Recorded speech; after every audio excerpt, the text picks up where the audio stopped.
बड़ी खबर आपको बताने जा रहे हैं। राजधानी रायपुर से दीपक बैज पर केदार कश्यप ने निशाना साधा है। दीपक बैज कन्वर्ट हुए या नहीं वे ही बताएं, ये केदार कश्यप ने कहा। साथ ही उन्होंने कहा कि दीपक बैज का मतांतरण हो चुका है। बड़ा आरोप, कांग्रेस ने धर्मांतरण कराने वालों का समर्थन किया है, ये भी उन्होंने कहा है। साथ ही कहा कि कांग्रेस आदिवासी संस्कृति के खिलाफ है।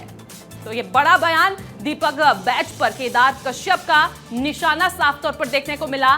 क्या कुछ कहा है केदार कश्यप ने, सुन पा रहे। कन्वर्ट हुए हैं कि नहीं हुए हैं ये तो दीपक बैज बता पाएंगे, लेकिन जैसे उनके वक्तव्य आते हैं उस तरीके से उनका मतांतरण तो हो चुका है। और चलिए इसी खबर पर हमारे साथ मृगेंद्र पांडे सीधे सीजी ब्यूरो के चीफ जुड़े हुए हैं, उनसे सीधा बातचीत कर लेते हैं। तो देखिए मृगेंद्र, लगातार बयानबाजियों का दौर जारी है, वार पलटवार भी चल रहे हैं, लेकिन धर्मांतरण का मुद्दा जो लगातार सुर्खियों में रहा है, सिर्फ छत्तीसगढ़ की बात नहीं बल्कि मध्य प्रदेश की। लेकिन अगर छत्तीसगढ़ की बात करें तो एक बार फिर से बयानबाजियों का दौर शुरू हो गया है।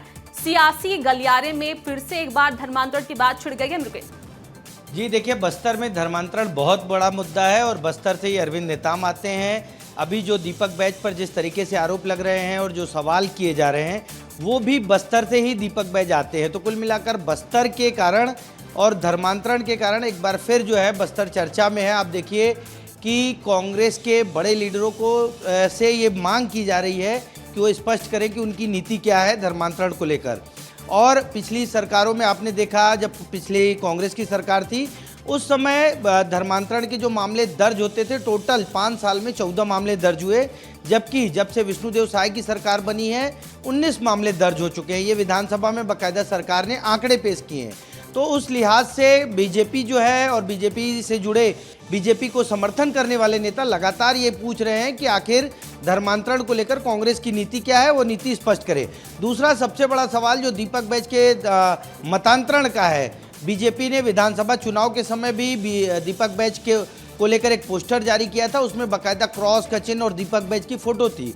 तो बीजेपी लगातार ये बताने की कोशिश करती रही है कि दीपक बैज मतांतरित हो गए हैं, इसीलिए बस्तर में धर्मांतरण बड़े पैमाने पर चल रहा है और कांग्रेस कोई स्टैंड नहीं ले रही है। कुल मिलाकर ये है कि ये धर्मांतरण का मुद्दा, क्योंकि अरविंद नेताम संघ के कार्यक्रम में गए हैं, वहां से लौटे हैं, ये अभी लगातार चलेगा, क्योंकि बस्तर में धर्मांतरण रोकना सरकार और संघ की प्राथमिकता है। जी चलिए, बहुत बहुत शुक्रिया मृगेंद्र आपका तमाम जानकारी के लिए।